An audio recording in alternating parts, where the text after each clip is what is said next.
বাড়ির সবার সামনে সুজন দাঁড়িয়ে আছে আর তার সারা গা ভেজা। দেখেই মনে হচ্ছে কেউ ওর গায়ে জুস ঢেলে দিয়েছে। সবার রিয়াকশন দেখে বোঝাই যাচ্ছে কাজটা নিশি ছাড়া কেউ করেনি। আঙ্কেল বলল, নিশি তুমি এটা কি করলে? সবাই অবাক হয়ে চেয়ে আছে, শুধু কেউ কিছু বলছে না। আঙ্কেলের কথা শুনে নিশিরও কোনো রিয়াকশন দেখলাম না। তার মধ্যে এমন একটা ভাব যেন তার প্রতিশোধ এখনো পূরণ হয়নি। বাড়ির সবাই ঘটনা টের না পেলেও আমি ঠিকই বুঝতে পেরেছি যে কালকে রাতের পার্টিতে নিশির এই অবস্থার জন্য সুজন নিজেই দায়ী ছিল। বেচারা এই ভয়ে নিচে আসতে চায়নি, আর আমি জোর করে একা পাঠালাম। কিছুক্ষণ এভাবে হ্যাং হয়ে থাকার পর সবারই ভাবগতি ফিরল। বাবা বলল, নিশি মামনি কাজটা কি করলে তুমি? বাবার মুখেও এই কথা শুনে এবার নিশি মুখ খুলল, বেশ করেছি। খালামণি বলল, নিশি তুমি কিন্তু দিন দিন বেয়াদব হয়ে যাচ্ছ, সে কথা তুমি কি জানো? আরো অনেকেই অনেক কথা বলছে নিশিকে, আর সুজন বেচারা বোকার মতো দাঁড়িয়ে আছে। মা বলল, রাত ছেলেটা কি ভাবছে বলতো? ওর বন্ধুকে ডেকে এনে এই বাড়িতে অপমান করছি বলেই পেছনে আমায় দাঁড়িয়ে থাকতে দেখে সবাই চুপ হয়ে গেল। আর আমি এগিয়ে গিয়ে সুজনকে রুমে নিয়ে গেলাম চেঞ্জ করার জন্য। নিশি বলল, আর ওনার বন্ধু কি করেছে সেটা দেখবে না? ভাইয়া বলল, কি করেছে? আরু বলল, বাই এনি চান্স কালকে তোর মুখে জুস সুজন ভাইয়া ফেলেনি তো আবার? নিশি আর কিছু বলল না। এদিকে আমি বললাম, কি ব্যাপার? সুজন বলল, কই? আমি বললাম, কই মানে? একজন জগ ভর্তি জুস তোর মাথায় ঢেলে দিল কেন? সুজন বলল, আমি কি জানি। আমি বললাম, তাহলে কে জানে? সুজন বলল, যে ফেলেছে তাকে গিয়ে জিজ্ঞেস করো। আমি বললাম, ঠিক আছে। আমি নিচে গিয়ে নিশিকেই প্রশ্ন করছি। সুজন বলল, এই না দাঁড়া, আমি বলছি। আমি বললাম, তোর বলতে হবে না, তুই চেঞ্জ কর তাড়াতাড়ি। সুজন বলল, ধুর তুই দাঁড়া না ভাই। আমি বললাম, পারবো না, আমার খিদে পেয়েছে। সুজন বলল, 2 মিনিট। আমি বললাম, আচ্ছা বসছি। সুজন একটা টি শার্ট নিয়ে দৌড়ে ওয়াশরুমে চলে গেল। কিছুক্ষণ পর বেরিয়ে এসেছে। সুজন বলল, চল। আমি বললাম, দাঁড়া, কাল তুই নিশির সাথে কি করেছিস? সুজন বলল, তোকে পরে পুরোটা বলবো, এখন খেয়ে আসি চল। আমারও প্রচুর খিদে পেয়েছে ভাই। আমিও আর কথা বাড়ালাম না, চলে এলাম নিচে।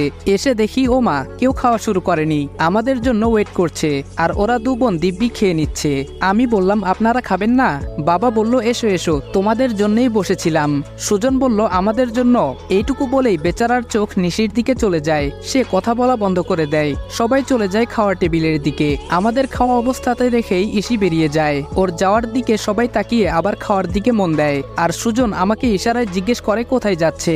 আজব প্রশ্ন, আমি কি করে জানবো সে কোথায় যাচ্ছে? খাওয়া শেষ, সবাই যে যার কাজে ব্যস্ত হয়ে যায়। আমি আর সুজন চলে আসি আমাদের রুমে। আমি বললাম, এবার ওপেন করে দেখে নেওয়া যাক। সুজন বলল, কর।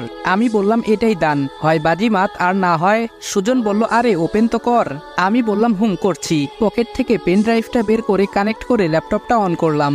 ফাইলগুলো দেখে আমরা দুজনেই অবাক, এ তো সব কার্টুনে ভরা ফাইল। সুজন বলল, বোকা বানানোর জন্য রেখেছে বেটা। আমি বললাম, কিছু একটা গন্ডগোল আছে ভেতরে। সুজন বলল, ফাইলগুলোর নাম আমাদের বোকা বানানোর জন্যই দেওয়া হয়েছে। আমি বললাম, প্রত্যেকটা ফাইল ওপেন করে চেক করতে হবে। সুজন বলল, অসংখ্য ফাইল তো এখানে, এ তো পুরো শহর জুড়ে একটা সুচ খোঁজার মতো ব্যাপার হয়ে যাচ্ছে গুরু। আমি বললাম, কিছু করার নেই, চেক এভাবেই করতে হবে। তারপর আমি আর সুজন মিলে বেশ কিছু ফাইল ওপেন করে দেখলাম। বেশিরভাগ ফাঁকা, আর কয়েকটি আছে যেগুলোতে কার্টুনে ভরা। তবে আশা ছাড়িনি, কারণ ফাইল অসংখ্য। কাজের মাঝখানে হঠাৎ আমার ফোনটা বেজে ওঠে। আমি বললাম, এখন আবার কে কল করলো? সুজন বলল, ধরে দেখ। ফোনটা ধরে অপর পাশের কথা শুনে আমি বললাম, ঠিক আছে, নজর রাখো, আমি এক্ষুনি আসছি বলেই ফোনটা কেটে দিলাম। সুজন বলল, কে ছিল? আমি বললাম, অগ্নি। আমি ফিরে এসে তোকে সবটা বলবো, তুই এইগুলো চেক করতে থাক। এই বলে আরেকটি পেন ড্রাইভ ওর দিকে বাড়িয়ে দিলাম। সুজন বলল, এটা কি? আমি বললাম, ওটা হয়ে গেলে এটা চেক করিস, এটাও ওখান থেকেই নেওয়া। সুজন বলল, তুই কোথায় যাচ্ছিস বলবি তো? আমি বললাম, এখন সময় নেই, পরে সবটা বলবো বলেই নিজের ব্যাগটা কাঁধে নিয়ে বেরিয়ে পড়ি।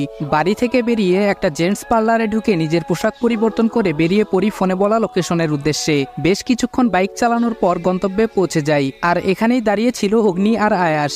আয়াস বলল, হ্যালো স্যার। আমি বললাম, হ্যালো, খবর বলো। অগ্নি বলল, ওরা এইমাত্র ভেতরের দিকে গেল স্যার। আমি বললাম, তোমরা ঠিক দেখেছো তো? আয়াস বলল, ইয়াস স্যার, ঈশিতা জামানো আছে স্যার ওদের সাথে। আমি বললাম, ওকে, তোমরা প্রস্তুতি নিয়ে এসেছো তো? দুজনে একসাথে বলল, ইয়াস স্যার। আমি বললাম, গুড, লেটস গো। আমরা তিনজনেই খুব সাবধানে পা ফেলে সামনে এগোতে লাগলাম। জায়গাটা হলো সেই স্কুল এরিয়া, যেই সাধারণ একটা জায়গায় চলছে অসাধারণ সব কর্মকাণ্ড। বেশ কিছুক্ষণ হয়ে গেছে আমরা এখানে দাঁড়িয়ে আছি, ভেতর থেকে কোনো শব্দ পাওয়া যাচ্ছে না। আয়াস বলল, স্যার ভেতরে কি চলছে কিছুই তো বুঝতে পারছি না। অগ্নি বলল, স্যার ভেতরে গিয়ে দেখবো? আমি বললাম, শান্ত হও, দেখি কি হয়। এভাবেই আরো অনেকক্ষণ দাঁড়িয়ে থাকার পরও কোনো শব্দ পাচ্ছি না। এবার আমার নিজেরই বিরক্ত লাগছে।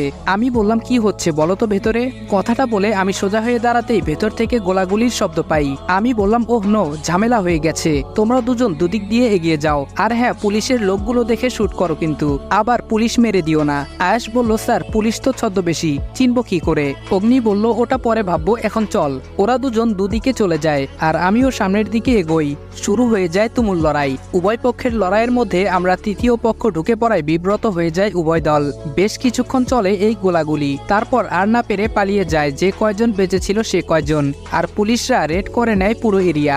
আসল চেলাপেলারা বেঁচে বেরিয়ে যেতে পারলেও বেরোতে পারিনি আমি সামনের দিকে পা বাড়াতেই কেউ আমায় পেছন থেকে ডাক দেয়। ইসি বলল, স্টপ। আমি আরেক পা বাড়াতেই ইসি বলল, যেখানে আছো সেখানেই দাঁড়াও, এক পা নড়লে আমি গুলি করতে বাধ্য হব। আমি ওর কথায় কান্না দিয়ে সামনে এগিয়ে যাই, আর ও এক কথার মানুষ, যা বলেছে তাই করেছে। গুলি মেরে দিয়েছে পেছন থেকে আমায়। গুলিটা পিঠে এমন জায়গায় লেগেছে যেটা সামনে দিয়ে হাড় ছুঁয়ে বেরিয়েছে বলেই আমার মনে হয়। গুলিটা খাওয়ার পর আমি সেখানেই লুটিয়ে পড়ি। ইসি আর দুটো অফিসার এগিয়ে আসে, আমাকে উল্টো করে মুখ থেকে মুখোশটা খুলে ইসি চমকে যায়। এ কি, এ তো রাজদীপ। তার মানে আমি যা ভেবেছিলাম তাই ঠিক, এসবের পেছনে ওই দায়ী।